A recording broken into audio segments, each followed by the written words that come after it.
சென்னைக்கு பாட்டெழுத வாய்ப்பு தேடி வந்த வாலி நண்பரும் நடிகருமான வி. கோபாலகிருஷ்ணன் அறையில் தங்கியிருந்தார். கூட தங்கியிருந்த இன்னொரு பிரபலம் நாகேஷ். ஒரு நாள் கோபி வாலியை பிரபல இசையமைப்பாளர் ஒருவரிடம் அழைத்துச் சென்று அறிமுகப்படுத்தி வைத்தார். வாலி ஒரு படத்தில் பாட்டு எழுதியிருப்பதாக சொன்னார். என்ன படம் என்று கேட்டார். அழகர் மலை கல்லன் என்றார் வாலி. என்ன பாட்டு மீண்டும் கேட்டார்.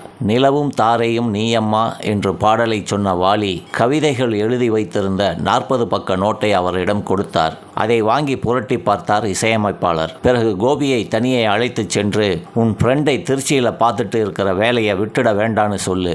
அவருக்கு சினிமாவுக்கு பாட்டு எழுதுகிற அளவுக்கு திறமை பத்தாது என்றார். திரும்ப ஸ்கூட்டரில் அழைத்து வரும்போது வாலி கோபியிடம் என்ன சொன்னார் என்று கேட்க அவர் சொன்னதை சொன்னார். காலம் உருண்டது. தனக்கு பாட்டு எழுத வராது என்று சொல்லிய இசையமைப்பாளருக்கு வாலி எழுதிய பாட்டுக்கள் 4000 தாண்டும். அந்த இசையமைப்பாளர் MS விஸ்வநாதன் அவர்கள்.